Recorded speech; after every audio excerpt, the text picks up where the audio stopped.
ಮತ್ತೊಂದು ಕಡೆ IPL ಹಬ್ಬಕ್ಕೆ ದಿನಗಣನೆ ಶುರುವಾಗ್ತಾ ಇದೆ. ಇವತ್ತಿನಿಂದ ಬಿಡ್ಡಿಂಗ್ ಕೂಡ ಆರಂಭ ಆಗಿದೆ. ಇನ್ನು ಬೆಂಗಳೂರಿನ ಮಟ್ಟಿಗೆ ಒಂದು ಖುಷಿ ಸಂಗತಿ ಅಂತ ಅಂದ್ರೆ IPL ನ ಆರಂಭಿಕ ಮ್ಯಾಚ್ ಏನಿದೆ ಅಥವಾ ಓಪನಿಂಗ್ ಮ್ಯಾಚ್ ಅದು ಬೆಂಗಳೂರಿನಲ್ಲೇ ನಡೆಯುತ್ತೆ ಅನ್ನುವಂಥದ್ದನ್ನ ನೂತನ ಅಧ್ಯಕ್ಷ KSA ಗೆ ಸಂಬಂಧಪಟ್ಟ ಹಾಗೆ ವೆಂಕಟೇಶ್ ಪ್ರಸಾದ್ ಬಹಳ ನಿಖರವಾಗಿ ಇವತ್ತು ಹೇಳಿದ್ದಾರೆ.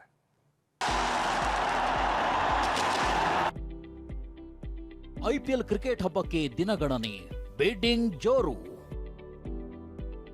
ಬೆಂಗಳೂರಲ್ಲಿ ಉದ್ಘಾಟನಾ ಪಂದ್ಯ, ವೆಂಕಟೇಶ್ ಪ್ರಸಾದ್ ಮಾಹಿತಿ. IPL ಕ್ರಿಕೆಟ್ ಲೋಕದ ಹಬ್ಬಕ್ಕೆ ದಿನಗಣನೆ ಶುರುವಾಗಿದೆ. ಒಂದ್ ಕಡೆ IPL ಬಿಟ್ಟಿಂಗ್ ಇಂದಿನಿಂದ ಶುರುವಾಗಿದ್ದು ಅಬುದಾಬಿಯಲ್ಲಿ ಮಿನಿ ಹರಾಜು ಪ್ರಕ್ರಿಯೆ ನಡೆಯಿತು. ಮತ್ತೊಂದು ಕಡೆ ಬೆಂಗಳೂರಿನಲ್ಲಿ ಪಂದ್ಯಗಳು ನಡೆಯುತ್ತಾ ಇಲ್ವಾ ಎಂಬ ಪ್ರಶ್ನೆಗೆ ಉತ್ತರ ಸಿಕ್ಕಿದೆ. ಈಗಾಗಲೇ ರಾಜ್ಯ ಸಚಿವ ಸಂಪುಟ ಸಭೆ ಪಂದ್ಯ ಆಡಿಸಲು ಸಮ್ಮತಿ ಕೊಟ್ಟಿದೆ. ಹೀಗಾಗಿ ಉದ್ಘಾಟನೆ ಪಂದ್ಯ ಬೆಂಗಳೂರಿನಲ್ಲೇ ನಡೆಯುತ್ತೆ. BCCI ಅವರು ಸ್ಪಂದಿಸಿದ್ದಾರೆ. ಅಧಿಕೃತವಾಗಿ ಮಾಹಿತಿ ಬರಬೇಕು ಅಷ್ಟೇ ಎಂದಿದ್ದಾರೆ. RCB ಫ್ಯಾನ್ಸ್ಗೆ ಇದು ಗುಡ್ ನ್ಯೂಸ್ ಎಂದಿದ್ದಾರೆ. RCB ಅವರು ಚಾಂಪಿಯನ್ಸ್ ಆಗಿದ್ರು. ಜನರಲಿ ಏನಾಗುತ್ತೆ ಅಂದ್ರೆ RCB ನವರು ಗೆದ್ದಾಗ ಯಾರು ಗೆಲ್ತಾರೋ ಅವರ ಒಂದು ಹೋಮ್ ಗ್ರೌಂಡ್ ನಲ್ಲೇ ನಡೆಸೋದು ಇದನ್ನ ಓಪನಿಂಗ್ ಸೆರೆಮನಿ ಎಲ್ಲ. ಖಂಡಿತ ಎಲ್ಲರಿಗೂ ಸಿಹಿ ಸುದ್ದಿ ಅಂತ ಹೇಳಕ್ ಇಷ್ಟಪಡ್ತೀನಿ. IPL 19ನೇ ಆವೃತ್ತಿಯ ಮಿನಿ ಹರಾಜು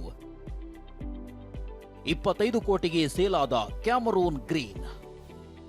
ನಿನ್ನೆ IPL 19ನೇ ಆವೃತ್ತಿಗೆ ಮಿನಿ ಹರಾಜು ಪ್ರಕ್ರಿಯೆ ನಡೆಯಿತು. 10 ಫ್ರಾಂಚೈಸಿಗಳು ತಮ್ಮ ಆಟಗಾರರಿಗೆ ಬಿಡ್ ಮಾಡಿದ್ವು. RCB ತಂಡ ವೆಂಕಟೇಶ್ ಅಯ್ಯರ್ ಅವರನ್ನ ತನ್ನ ತೆಕ್ಕೆಗೆ ತೆಗೆದುಕೊಂಡಿದೆ. ಆಸ್ಟ್ರೇಲಿಯಾದ ಕ್ಯಾಮರೂನ್ ಗ್ರೀನ್ ಅತ್ಯಧಿಕ ಮೊತ್ತಕ್ಕೆ ಸೇಲ್ ಆಗಿದ್ದಾರೆ. ಕೋಲ್ಕತಾ ನೈಟ್ ರೈಡರ್ಸ್ ತಂಡ ಬರೋಬ್ಬರಿ 25 ಕೋಟಿ 20 ಲಕ್ಷ ರೂಪಾಯಿ ಕೊಟ್ಟು ಗ್ರೀನ್ ನ ಖರೀದಿಸಿದೆ. ಹಾಗಾದ್ರೆ ಯಾರ್ಯಾರಿಗೆ ಯಾವ್ಯಾವ ಫ್ರಾಂಚೈಸಿ ಎಷ್ಟೆಷ್ಟು ಕೊಟ್ರು ತೋರಿಸ್ತೀವಿ ನೋಡಿ. ಆಸ್ಟ್ರೇಲಿಯಾದ ಆಲ್ರೌಂಡರ್ ಕ್ಯಾಮರೂನ್ ಗ್ರೀನ್ಗೆ KKR ತಂಡ 25 ಕೋಟಿ 20 ಲಕ್ಷ ನೀಡಿತು. ಹಾಗೆಯೇ ಶ್ರೀಲಂಕಾದ ವೇಗಿ ಮತೀಶ್ ಪತಿರಾಣಾಗೆ 18 ಕೋಟಿ ನೀಡಿದೆ. ಮತ್ತೊಂದು ಕಡೆ CSK ತಂಡ uncapped wicket keeper Karthik Sharma, all rounder Prashant ವೀರ್ಗೆ ತಲಾ 14 ಕೋಟಿ 20 ಲಕ್ಷ ಖರ್ಚು ಮಾಡಿದೆ. ಡೆಲ್ಲಿ ಕ್ಯಾಪಿಟಲ್ಸ್ ತಂಡ ವೇಗಿ ಅಕಬ್ದಾರ್ ಎಂಬ ಹೊಸ ಆಟಗಾರನಿಗೆ 8 ಕೋಟಿ 40 ಲಕ್ಷ ಕೊಟ್ಟಿದೆ.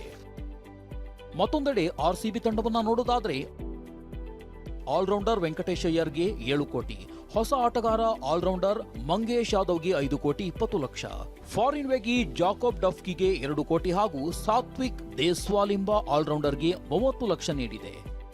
ಹೀಗೆ ಈ ಬಾರಿ IPLಗೆ ಎಲ್ಲಾ ಫ್ರಾಂಚೈಸಿಗಳು ಸಜ್ಜಾಗಿ ನಿಂತಿವೆ. ಆಟಗಾರರ ಖರೀದಿ ಮೂಲಕ ತಂಡವನ್ನ ಮತ್ತಷ್ಟು ಗಟ್ಟಿ ಮಾಡುವ ಯತ್ನದಲ್ಲಿವೆ. Mahesh, sports bureau, TV9.